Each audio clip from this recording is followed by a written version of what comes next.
আসসালামু আলাইকুম রহমতুল্লাহি ওয়াবারাকাতুহু। সম্মানিত দর্শক, সামাজিক মাধ্যমে ইদানিংকালে অনেকগুলো আ যে গুজব এবং অনেকগুলো কথাবার্তা শোনা যাচ্ছে। যেগুলো কেউ বিশ্বাস করছেন বা কেউ বলছেন, কেউ অপপ্রচার করছেন। কিন্তু বাস্তবতা হলো প্রচুর আ সংখ্যক এরকম ট্রল যেগুলো আওয়ামী লীগের পক্ষে, বিপক্ষে, বর্তমান সরকারের পক্ষে, বিপক্ষে, সমন্বয়কদের পক্ষে, বিপক্ষে এতটা বেশি প্রচারিত হচ্ছে যে রীতিমতো ফেসবুক থেকে শুরু করে টুইটার, অন্যান্য সব জায়গাতে এগুলোর সয়লাব বয়ে যাচ্ছে। এক নম্বর হলো সাবেক প্রধানমন্ত্রী শেখ হাসিনা, তার একটি টেলিফোনের যে সংলাপ এটি ভাইরাল হয়েছে। সবাই বলার চেষ্টা করছেন যে এটি শেখ হাসিনা নিজেই ইচ্ছা করে আলোচনায় থাকার জন্যে এই জিনিসটি তিনি প্রচার করে দিয়েছেন। আর সেই প্রচারের মাধ্যমে যে আলোচনাটা এই মুহূর্তে চলছে সেটি হলো শেখ হাসিনা তার একজন কর্মী, একেবারেই অধস্তন পর্যায়ের একজন কর্মী, অনুল্লেখ্য কর্মী, যার মানে আওয়ামী লীগের কোনো পোর্টফোলিওর মধ্যেই পড়ে না এবং তার সঙ্গে তার যে বক্তব্য, কথাবার্তা এটি রীতিমতো সন্দেহজনক। আমেরিকা প্রবাসী আওয়ামী লীগের এক সাবেক কর্মী, তার সঙ্গে তার কথা, সেই কথায় তিনি অনেকগুলো অসংলগ্ন কথাবার্তা বলেছেন, যার সঙ্গে বাস্তবতার কোনো মিল নেই। তিনি বলেছেন যে তিনি দেশের খুব কাছাকাছি আছেন, তিনি এই মুহূর্তে দেশের কাছাকাছি নেই। দ্বিতীয়ত তিনি বলেছেন যে যে কোনো সময় তিনি ঢুকে পড়বেন। তিনি শত চেষ্টা করলেও যে কোনো সময় সীমান্ত দিয়ে ঢুকতে পারবেন না, এটি অসম্ভব একটি বিষয়। ভারত চেষ্টা করে তাকে পুশিং করতে পারবে না, আর বাংলাদেশের কোনো সামরিক বাহিনী, কোনো বর্ডার গার্ড বা কেউ তাকে সীমান্ত দিয়ে বাংলাদেশের অভ্যন্তরে ঢুকিয়ে তারপর একটা পরিবেশ পরিস্থিতি সৃষ্টি করবেন, এটি বলতে গেলে একটা অসম্ভব ঘটনা। অর্থাৎ শুয়ের পেছন দিয়ে একটা উট ঢুকার যে অবস্থা, ঠিক ওই রকম। তো সেই কথাটা তিনি বলেছেন এবং এগুলো নিয়ে অনেকের মধ্যে ট্রল চলছে, কেউ ঠাট্টা করছে, কেউ মস্কারা করছে এবং কেউ এটাকে সত্য মনে করছে এবং এটা হতে পারে যে কোনো সময় শেখ হাসিনা যথেষ্ট সাহসী, তার দ্বারা অনেক কিছু সম্ভব, তিনি করবেন, এই সকল কথাবার্তা হচ্ছে। তো একটা সমাজের সবচেয়ে বড় অবক্ষয় এবং সমাজের জন্য সেটা খুবই ঝুঁকিপূর্ণ যখন মানুষ ইলিউশন, কল্পনার জগতে বাস করে। দ্বিতীয় যে ভয়ঙ্কর অবস্থা সেটি হলো অযোগ্যদের হাতে যখন নেতৃত্ব চলে যায়, অর্থাৎ ছাত্র যখন শিক্ষককে পড়ায়, তারপরে ভিক্ষুক যখন মালিকদেরকে সে কি পরিমাণ ভিক্ষা দেবে সেটা ডিকটেট করে। কোনো ভিক্ষুক, ধরুন আপনি ভিক্ষা দিতে গেলেন, তিনি বললেন যে আমি তো পুরনো টাকা নেই না, আপনি আমাকে ভিক্ষা দিতে চান, কম করে হলেও 100 টাকার একটা কর করে নোট দিতে হবে।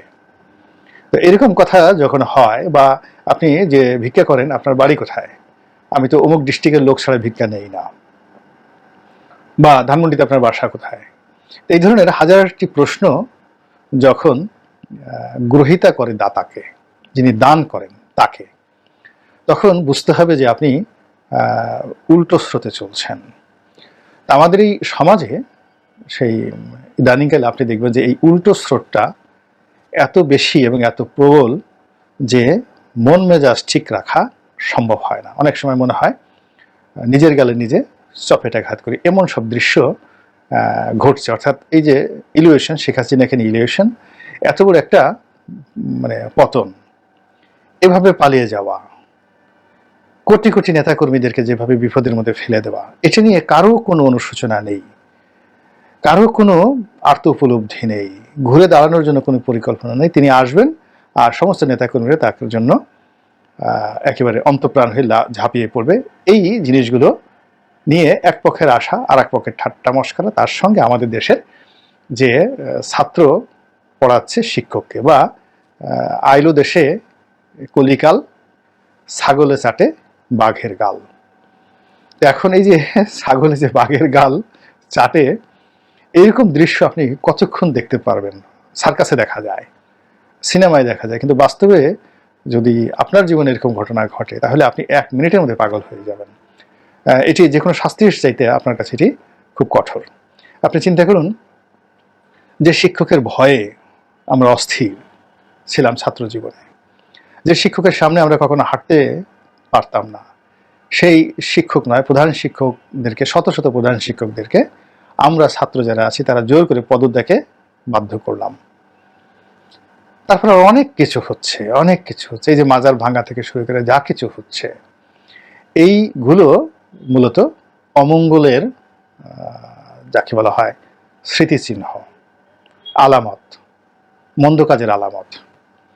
এর বাইরে গোপালগঞ্জকে নিয়ে বেশ কয়েকটি ঘটনা ঘটল। প্রথম ঘটনা ঘটল সেনাবাহিনীর সঙ্গে তাদের একটা সংঘর্ষ, এটি সেনাবাহিনী খুব চমৎকারভাবে সামাল দিল। তারপর আবার এখানে বিএনপির যারা নেতাকর্মী আছেন তাদের কিছু লোকজন সেখানে গেলেন সেই তাফালিং করার জন্য, সমাবেশ করার জন্য।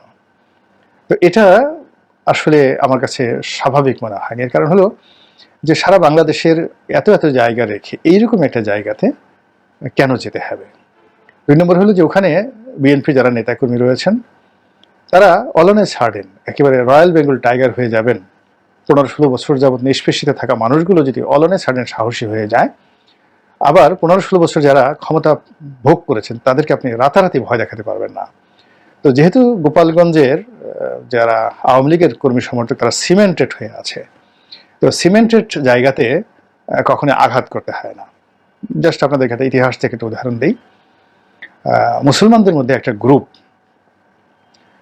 যাদেরকে আত্মঘাতী গ্রুপ হিসেবে ইতিহাসে তারা পরিচিত, তো তাদের কাজই ছিল নিজেরা মানে প্রথম সুইসাইড করতো এবং সুইসাইডের ঝুঁকি নিয়ে বিশ্বের বিভিন্ন রাজদরবারে গিয়ে তারা ভাড়া খাটতো এবং হত্যাকাণ্ড ঘটাতো। Assassination group. একজন লোক একটা পাহাড়ের উপরে, ইরানের একটি পাহাড়ের উপরে এইরকম একটি আস্তানা গড়ে তুললেন এবং তার কয়েক হাজার এরকম যোদ্ধা তিনি আজকের দিনের তালেবানদের বা আল কায়দার মতো করে তিনি তৈরি করলেন এবং এই গ্রুপটি প্রায় 200 বছর ধরে সমস্ত মধ্যপ্রাচ্যের রাজদরবারগুলোতে আতঙ্ক ছড়িয়ে ফেলেছিল। এবং স্বয়ং যাকে বলা হয় সালাউদ্দিন আইয়ুবী, তার প্রাণনাশের জন্য এই গ্রুপটি 4-5 বার কিন্তু পদক্ষেপ নিয়েছে এবং ব্যর্থ হয়েছে। এবং অনেক বড় বড় মুসলিম শাসক ছিলেন, তারা ইচ্ছে করলে পুরো সেই পাহাড়টিকে উড়িয়ে দিতে পারতেন কামানের গুলা দিয়ে, কিন্তু সেটা না করে দেখা গেল যে তারা তাদের সাথে সমঝোতা করেছেন এবং এই গ্রুপটিকে হালাকু খান গিয়ে প্রথম তাদেরকে উচ্ছেদ করে। এর আগে মুসলমানরা কিন্তু তাদেরকে উচ্ছেদ করতে পারেনি বা করেনি।